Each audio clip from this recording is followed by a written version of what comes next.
بچوں کو کس طرح ڈیل کیا. میں روزانہ میرے پاس بچہ گستاخ ہے، بچہ نافرمان ہے، باپ جی بچہ اب سنتا نہیں ہے، بچہ یہ ہے، بچہ وہ ہے. ایک نبی کی حدیث سن لو، بچے تمہارے غلام ہیں. آپ سب باپ بیٹھے ہو، جتنے آپ ٹیچر بیٹھا ہو اب سب باپ بیٹھے ہو.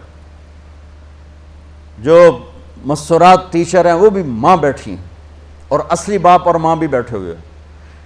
میرے نبی نے فرمایا اکرموا اولادکم، اپنے بچوں کو عزت دو، عزت دو. میرے نبی کیسے عزت دیتے تھے؟ حضرت فاطمہ گھر میں انٹر ہوتی، اور یہ حضرت فاطمہ کا آنا کوئی 8ویں دن نہیں ہوتا تھا، گھر کے ساتھ گھر تھا، 2-4 گھر چھوڑ کے حضرت فاطمہ کا گھر تھا. ہر دوسرے تیسرے دن حضرت فاطمہ آتی ہیں. میرے نبی چیئر پہ بیٹھے ہیں، زمین پر بیٹھے ہیں، چارپائی پر بیٹھے ہیں، لیٹے ہوئے ہیں. جو ہی فاطمہ کو دیکھتے آپ کھڑے ہو جاتے. سبحان اللہ. کوئی اپنے بچوں کے لیے کھڑا ہوتا ہے؟ آپ لوگ کلاس روم میں آتے ہو تو آپ کے لیے بچے کھڑے ہوتے ہیں، اور میرے نبی کیا یہ بچے آپ کی اولاد ہیں؟ میرے نبی کھڑے ہو جاتے، اور وہیں نہیں کھڑے رہتے تھے بلکہ تیزی سے آگے بڑھتے تھے، اور جا کر حضرت فاطمہ کا ہاتھ پکڑ لیتے تھے مسافر کے، اور پھر دیکھو مجھے یوں بوسہ لیتے، پھر ہاتھ پکڑے پکڑے پکڑے لے کر آتے، پہلے حضرت فاطمہ کو بٹھاتے پھر خود بیٹھتے تھے. تو پھر کیا جنت کی عورتوں کی سرداری مل گئی. اپنے زبان کا بول میٹھا کرو، اپنے اخلاق اچھے کرو، اپنا چہرے کو خوبصورت کرو. جو اللہ نے دے دیا ہے، اس کو مسکرانے سے سجاؤ. مسلمان کو مسکرا کے ملنا بھی صدقے کا ثواب ہے. اور اس موبائل نے تباہی پھیر دی ہمارا. بچہ بات کر رہا ہے اور اماں لگی ہوئی ہے ڈرامے دیتے، ہاں بتاؤ سن رہی ہوں، بکو کیا بک رہے ہو، سن رہی ہوں. دیکھو اللہ کے واسطے یہ فون ہے بھائی، فون ہے، اسے ضرورت کے لیے استعمال کرو، اس کو اپنے لیے لعنت مصیبت نہ بناؤ. ایک خاتون پیپر چیک کر رہی تھیں، ٹیچر تھیں، تو چیک کرتے کرتے رونے لگیں. تو ان کے خامن نے پوچھا کیا ہوا؟ تو انہوں نے پیپر آگے کر دیا، اوپر roll number dash dash dash. تو اس میں تھا کہ تم کیا بننا چاہتے ہو، ایک کویسچن تھا، تم کیا بننا چاہتے ہو؟ تو اس بچے نے یہاں سے شروع کیا، I want to be a smart phone. یہاں سے اس نے یہ بات، چھوٹے بچوں کا پیپر.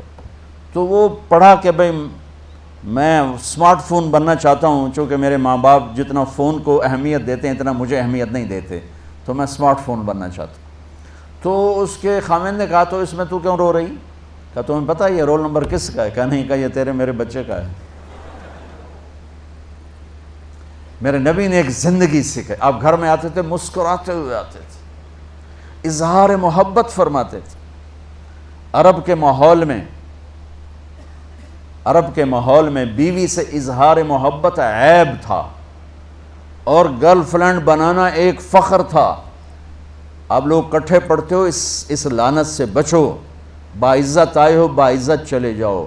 اپنی شادیاں ماں باپ کی رائے سے کرو، ماں باپ کی دعائیں لے کر کرو، اپنے فیصلے خود مت کرو.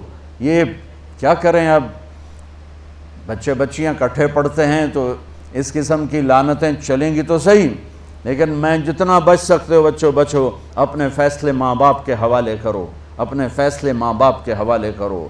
چونکہ جتنی عشق کی شادیاں ہوتی ہیں وہ ساری ہی ناکام ہوتی ہیں.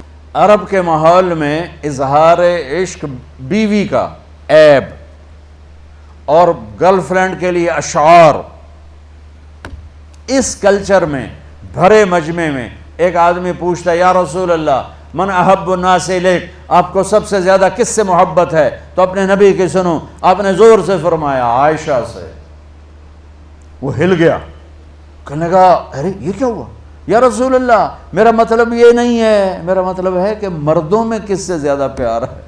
تو آپ کو پتہ چل گیا، اس کی نبض پہ ہاتھ رکھ لیا کہ اس کو ہضم ہی نہیں ہوا کہ میں نے عائشہ کا نام لے دیا. اب آپ نے کہنا تھا ابو بکر سے، تو آپ نے کہا عائشہ کے ابا سے، عائشہ کے ابا سے. آپ اتنے کائنات کا بوجھ سر پہ اٹھا کے زندگی گزاری، اور اپنے حسنین کے لیے روزانہ وقت نکالتے تھے. آپ کہتے ہو میں ریکٹر ہو گیا ہوں، میرے پاس ٹائم کوئی نہیں، میں پروفیسر ہو گیا ہوں، میرے پاس ٹائم ہی کوئی نہیں، تو کیا فائدہ ہے ٹائیاں لگانے کا؟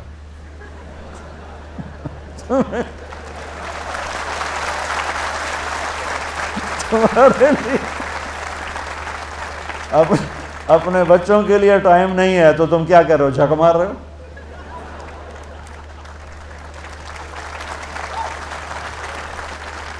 میرے نبی سے زیادہ مصروف کوئی آئے گا؟ بولو، جواب دو زور سے۔ 7 بر اعظم کے انسان اور قیامت تک کے انسانوں کی ذمہ داری سر پر ہو، اور وہ روز بچوں کے لیے وقت نکالیں۔ این اللقا، میرے شرارتی بچے کدھر ہیں؟ روزانہ دوسرے تیسرے دن آپ حسنین کو ٹائم دیتے۔ اب کیسے ٹائم دیتے؟ دیکھو ان کے لیے ایسے آپ ان کے لیے ہاتھ بھی بچھا دیتے اور پاؤں کے گھٹنے بھی اٹھا دیتے، ہاتھ اور گھٹنے لیول کر کے، کمر پورا جیسے سواری کا ہوتا ہے۔ آؤ بھائی بچوں اپنے اونٹ پہ چڑھ جاؤ، دونوں بچوں کو اوپر چڑھا کر کمرے میں چکر لگاتے، پھر کہتے تمہارا اونٹ کیسا ہے، پھر دونوں کو اتار کے زینب کو اوپر چڑھاتے، پھر کہتے اوپر سے آ گئے حضرت جابر ایک دفعہ کہ حسنین اوپر چڑھے ہوئے تھے، بڑی عالی شان سواری ہے بھائی، بڑی عالی شان سواری ہے بھائی، تو میرے نبی نے نیچے سے کہا بڑے عالی شان سوار ہیں بھائی، بڑے عالی شان سوار ہیں بھائی، میرا سب سے بڑا سرمایہ میری اولاد ہے، میں نے اسے ٹائم نہ دیا، میں نے اسے یہ سب آپ کی اولاد بیٹھے ہوئے ہیں، سب آپ کی اولاد بیٹھے ہوئے ہیں۔ ٹیچر کا رتبہ بہت بلند اللہ نے بنایا ہے، میرے نبی ٹیچر بن کے آئے، بادشاہ بن کے نہیں آئے، حاکم بن کے نہیں آئے، تاجر بن کے نہیں آئے، میرے نبی معلم بن کر آئے، مقدس ترین نسبت، یہ سب آپ کی اولاد ہے۔ یہ اگر اچھے انسان بنتے ہیں، میرے 5 بچے ہیں، کتنا کو صدقہ جاریہ بنیں گے؟ آپ کے 10,000 بچے ہیں، اگر یہ ایک بچہ صحیح چلے، نیک بنے، آپ خود سے جو کتنا بڑا آپ نبیوں کے ساتھ اٹھائے جائیں گے۔ یہ اتنا عالی شان مرتبہ ہے انسانیت کے لیے، معلم بننا، ٹیچر بننا، لیکن پھر نبی کی زندگی پڑھو، نبی والے اخلاق پڑھو کہ میرے نبی نے کیسے زندگی، کیسے خوبصورت طریقے سے اپنی اگلی نسل کو سنبھالا۔